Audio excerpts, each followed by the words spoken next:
Have you ever heard a person use the word Tico and not know what it meant? Well, Tico is a term of a native Costa Rican who is a loyal and trustworthy person. This way of addressing each other is how one might be able to recognize the traits that this person might have. Today I will be talking to you about the Costa Rican culture and the traits of their way of life.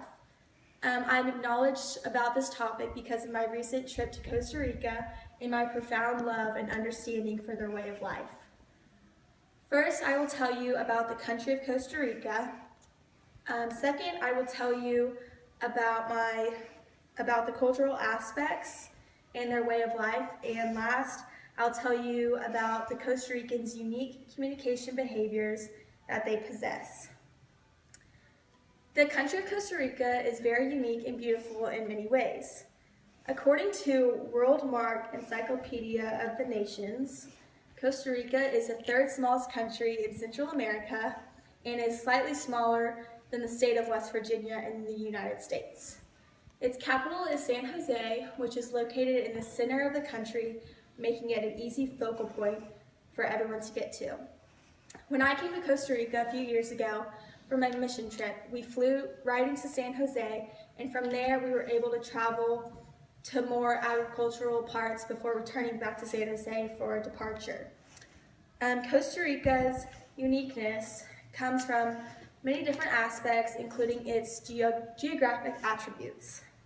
According to Culturegrams, Costa Rica is very diverse. Although this country is about half the size of Iceland, its landscape includes tropical rainforests, volcanoes, long rivers, and beautiful beaches.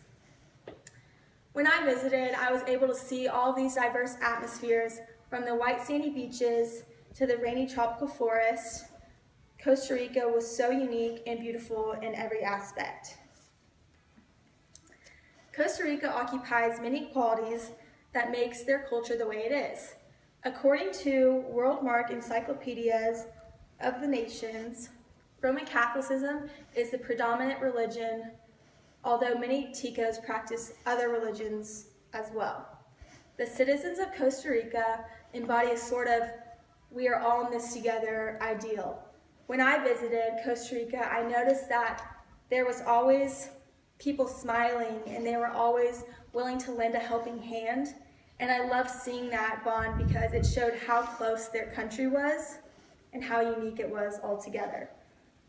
Costa Rica's uniqueness is not only due to its geography and culture, but also by the way the people communicate.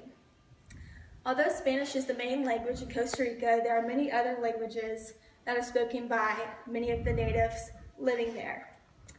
Although they may not all speak the same language, they are all able to understand each other by common gestures that they may use to communicate with one another. According to Culturegrams, hand gestures are ways that Costa Ricans communicate many of their ideas with one another. When greeting a Tico in Costa Rica, there are some things that you can do to make sure that you come off in a polite way. One way to make sure that you do this is to always keep eye contact.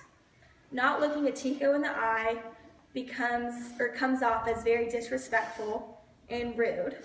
Another way you can approach a Tico is by greeting them with saying "Buenos dias," which means good day, "Buenas tardes," which means good afternoon, or "Buenas noches," which means good evening. Saying any of these greetings with a polite handshake is the proper way to approach a local Tico. Although all of these greetings can be seen in many other countries or cultures, there is no culture that is as unique and accepting as the Costa Rican coaster with the Ticos. In conclusion, I talked about many of the social norms in Costa Rica that you might see and might need to know about the country. So first I talked to you about the country and its physical attributes, such as geography. Second, I told you about the Costa Rican cultural aspects. And then lastly, I talked to you about the unique communication behaviors and how you might approach them. Costa Rica's uniqueness consists of geographic attributes, their distinct culture, and all of the behaviors by the people that survive there.